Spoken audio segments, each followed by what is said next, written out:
So hello guys, कैसे हैं आप लोग। आज मैं आपके लिए इस वीडियो में लेकर आया हूँ क्लास 12th प्रश्न बैंक का जो काव्य खंड का है उसका मैं फुल सोल्यूशन लेकर आया हूँ। इन सभी क्वेश्चनों को मैं अभी आंसर बताऊंगा, तो वीडियो में लास्ट तक बने रहिए। यदि आप चैनल पर नहीं तो प्लीज़ चैनल को सब्सक्राइब कर लीजिए और आने वाली नोटिफिकेशन के लिए घंटी के बेल आइकन को दबाना ना भूलें। तो चलो वीडियो को स्टार्ट करते हैं। तो पहला क्वेश्चन दिया गया है, रस किसे कहते हैं, रस के अंगों के नाम लिखिए।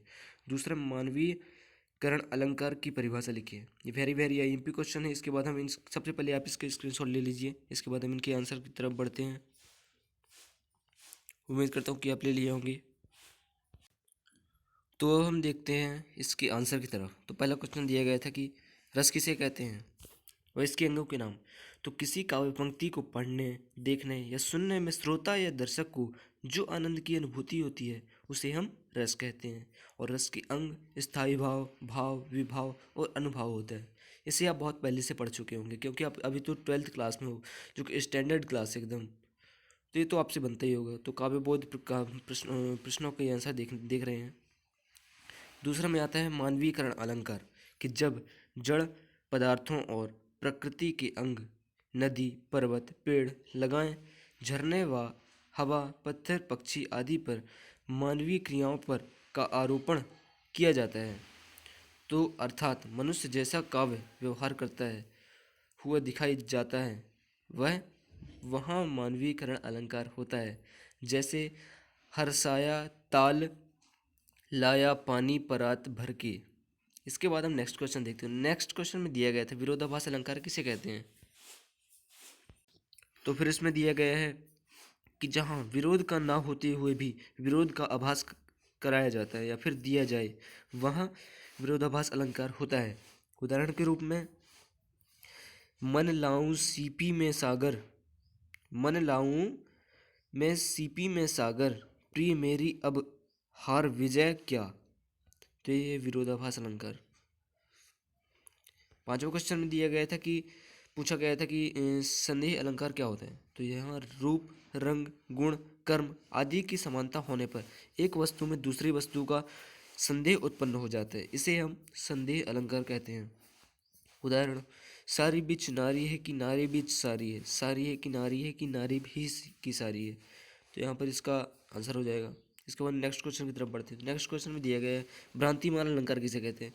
तो रूप, रंग, गुण, कर्म आदि की समानता के कारण एक वस्तु को भूल से दूसरे वस्तु मान लिया जाए तो यहाँ पर भ्रांतिमान अलंकार होता है। उदाहरण के रूप में, समुझी तुम्हें श्याम हरी नाच उठे वर मोर, ये अभी रिसेंटली में अर्धवार्षिक परीक्षा में आया था।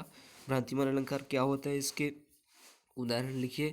तो इसको आप पढ़ लीजिएगा, वेरी वेरी एमपी क्वेश्चन है जो कि आपको बोर्ड एग्जाम में देखने को मिल सकता है। इसके बाद नेक्स्ट क्वेश्चन पूछा गया था कि विरोधाभास अलंकार की विशेषताएं बताना है। तो यहाँ पर विशेषताएं लिख लेंगे। अलंकार चंद्रोदय के अनुसार विरोधाभास अलंकार हिंदी काव्य में एक प्रयुक्त एक अलंकार का भेद है।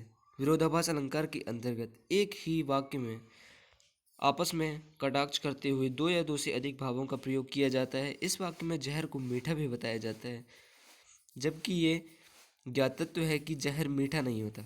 इसके बाद इसका एग्जाम्पल पूछा था, तो यहाँ पर आप लिख सकते हैं कि या अनुरागी चित्त की गति समझे नहीं कोय, ज्यों ज्यों बूढ़े श्याम रंग, त्यों त्यों उज्ज्वल हुए। इसके बाद हम नेक्स्ट क्वेश्चन की तरफ बढ़ते हैं। नेक्स्ट क्वेश्चन पूछा गया है छंद क्या कहलाता है एवं इसके प्रकार का वर्णन करना है। तो वर्ण, मात्रा, गति, लय या तुक आदि विषयों से नियोजित शब्द छंद कहलाती है।